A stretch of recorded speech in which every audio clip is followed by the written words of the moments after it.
We've just seen the biggest speech on Brexit since that referendum. And although there was plenty of discussion about the Prime Minister's plan for Britain to leave the single market, there was little detail for one of the South East's most vocal industries, fishing. Many fishermen had supported leave, and this week a group of them went to Downing Street to meet ministers. Here's Yetunde Yusuf. They campaigned to leave the EU and sailed down the Thames to make their case that the common fisheries policy, which imposes quotas that restrict the type and quantity of fish they can catch, was broken. Instead, these fishermen wanted Britain to reclaim its waters and limit foreign boats fishing off UK shores. Our industry has just been decimated by EU regulations. I haven't got enough quota to earn a living at the moment. I could earn a living less than 2 miles from the harbour, and I'm having to travel 17, 18 miles to avoid species of fish that we have no quota for. 7 months after the vote to leave the EU, there's still uncertainty about what Brexit will mean for the fishing industry.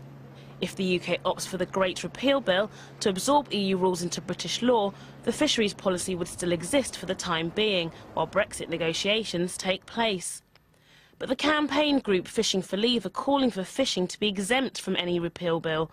They want the common fisheries policy to be scrapped entirely, and they want it replaced with a new policy that will reduce the number of discarded fish by allowing fishermen to catch mixed species. So what hope for these recommendations? The minister in charge had this to say last month. The government remains committed to being a champion of sustainable fisheries and ending discards as set out in our manifesto.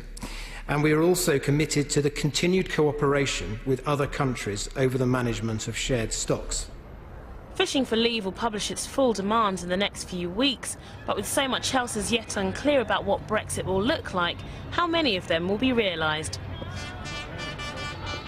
So let's get to Ramsgate Port now and talk to the chair of the Thanet Fishermen's Association, John Nichols. He's one of those representatives of the fishing industry who went to Downing Street on Tuesday. And John, you met with George Eustace, you met with David Jones. What did you say to them? Well, it was a golden opportunity to be able to go and sit before them and present to them the way forward for the fishing industry of the UK, the foundation stone of what we're looking to achieve. What are you looking to achieve, John? Boil it down for us, because we haven't got time to read the book, so you tell us what you're really hoping for.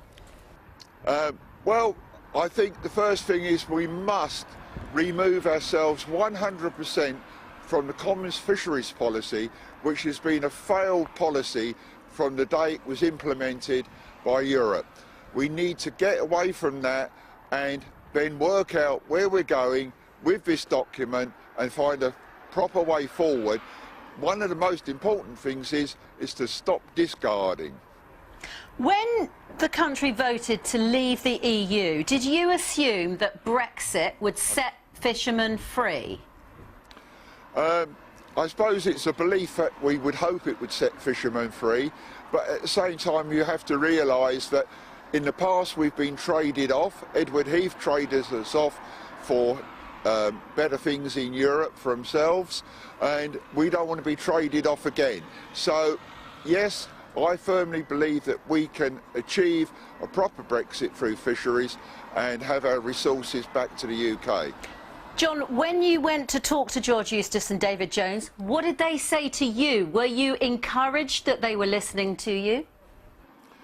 I think you're encouraged at the moment. You're there at the time that you're there. But when you remove yourself and you go back and you think about it, you start to pick holes in what you've listened to. As far as David Jones is concerned, I'm reasonably confident that he will read this document, take it on board and see the advantages of the way forward. With George Eustace, I'm just wondering if he's got his feet in too many camps. He is looking after the agricultural side and the fisheries side, and I think it's too much for one person to do. I think when you look at our sea mass, our square area of the sea is 3 times greater than that of the land. He's trying to look after the sea, he's trying to look after the land, and I don't think he's capable of doing both. John Nichols, thank you very much for joining us. Craig McKinley, John Nichols is worried that they are going to be, it was his phrase, traded off again. There is a chance they will be. Do you worry that the Leave campaign promised the fishermen too much? No, I don't at all. I meet with the fishermen in Ramsgate very regularly. I know what their demands are. I've actually got that document and I'm working my way through it. And fun enough, I'm working on my own fishing after Brexit document as well. How many of these things do we need? Well, I'm sure it'll be very much the similar flavour to theirs. Let's be very clear as how we got into this dreadful situation we're in. The common fisheries policy has not worked for Britain. It's not worked for the under 12 fleet, and it's time for something different. Now, you kept making noises when they were talking about discards. Is that the key point for you? Discards are very important.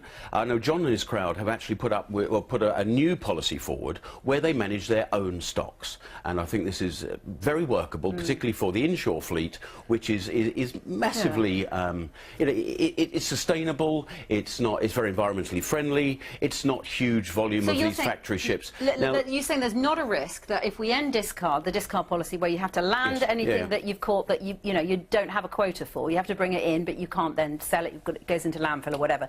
You will completely trust the fishermen not to catch too much. Well, what John has been putting forward is an hours-based system. Okay. So you go out to sea for a certain number of hours, and what you catch, you keep.